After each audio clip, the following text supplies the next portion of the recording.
I'm Dave Herbert here for Buddhasport.com. I'm here at Tiger Schulman's Mixed Martial Arts in New York City. Bellator welterweight champ Lyman Good. Lyman's down to Ben Askren and Dane Hornbuckle for the tournament. How do you see that fight playing out? As most people were already expecting, I saw to it that it was already going to be those two coming to the end. Askren obviously being very avid in his abilities on the floor. Very extensive on his record as far as like his wrestling abilities. Hornbuckle coming in with a strong record already in MMA. It's very interesting to see the two, roll it out at the end. But I think, I don't know. I think my prediction about it is probably going to be Hornbuckle. Given the circumstances of just his record, the mat time, all the ring time he's already had and the fights he's had, the experience, and on top of that, I know he's got a pretty hard opponent just, with Askren and his wrestling abilities. But, to be honest, I think Hornbuckle's fought long battles. He knows what it's like to dig deep. I think Askren's still new to the game, and he's just very good at just what he does only. And I think today the caliber of today's fighter is so high and he's got so well. You got to be well-rounded to really win it big in this, in this sport. And he's the favorite to win it. What are your thoughts on a fight with him? And do you think he poses any kind of threats to you? He poses any threat as any other opponent would. It's just give or take. He's got to look at the opponent's weaknesses versus your strengths. And I just look at it as just any other fight. I never take anybody light. I go into a fight always as if it's my last. And I know I always in my head, even if the level of difficulty that they provide to me or they possess is here, in my head I put it up here so that I prepare for the worst.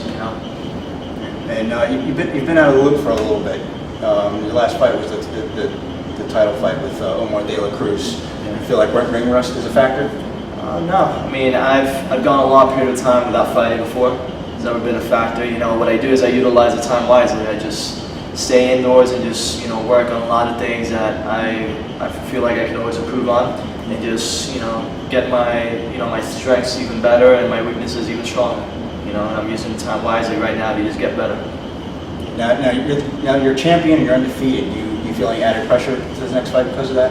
No, not at all. I feel like, if anything, this is kind of, just pushing me right now and gearing me towards trying my hardest to make sure that I do everything I can in my abilities to make sure I go out there and do my thing and just win.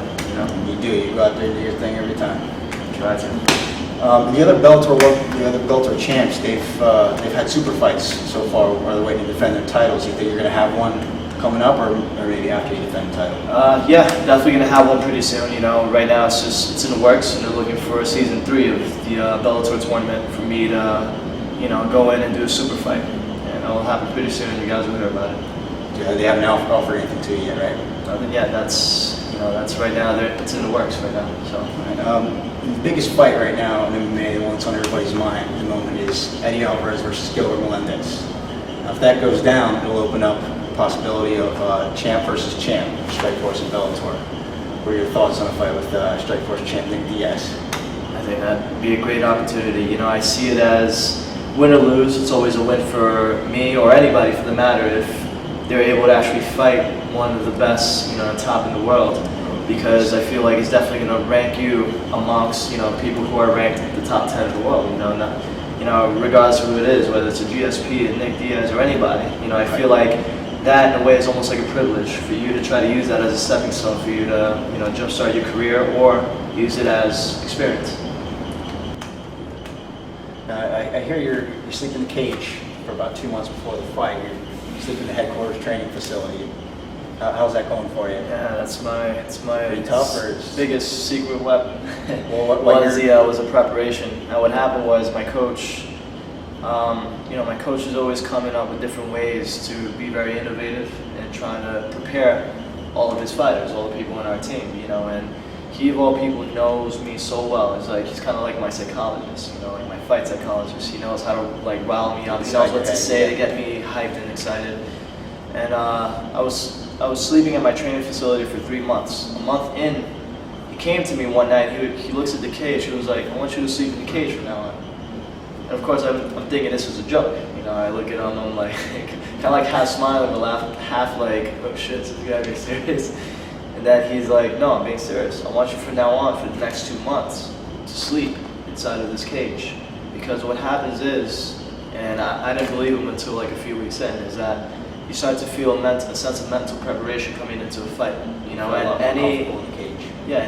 that's the other reason. Any fighter could attest to the fact that the biggest battle all the way up to the fight is mental.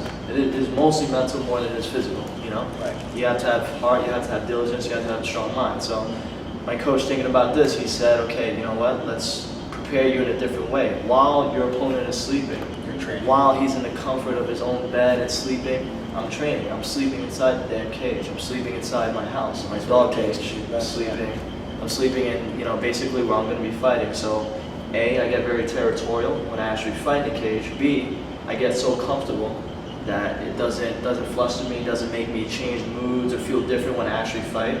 And C, it just makes me very vicious, because sleeping in a cage for like 2 months, it's like being like locked up in jail or something like that, you know, like it's not comfortable in there, you know, but that's part of the preparation that he was trying to put me through, you know, all the discomforts and displeasures of training, even during your sleep, so that when it comes down to the fight, it's the easiest thing yourself out of that comfort zone, yeah.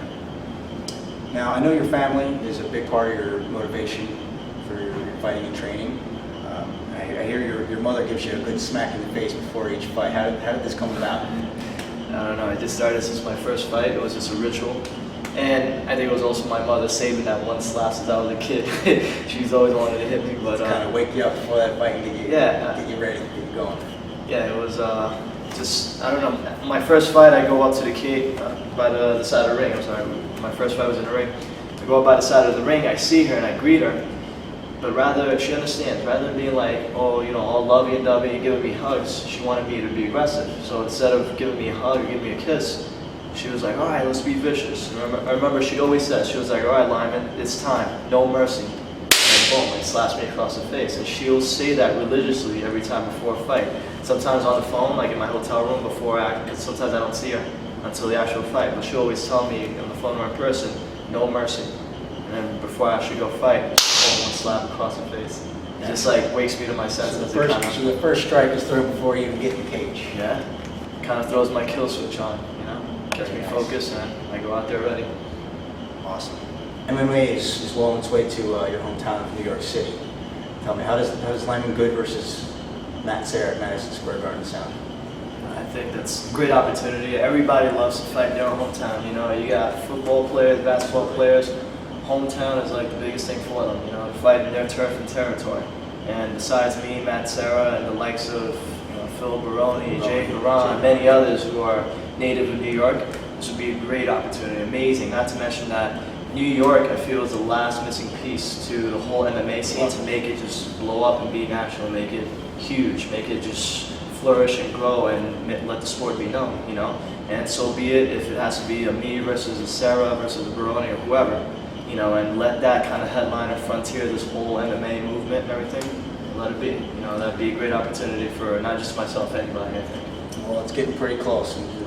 The last couple we had, it was UFC 111 was over in Jersey. So I feel like the next step could be New York City. I definitely think so. It's gonna happen. It's bound to happen. It sure will. It better happen. This is Dave Herbert reporting for Buddhasport.com. Here with Lyman Good. Woo! Woo! Woo! 1 and the 2, 2 and the 3.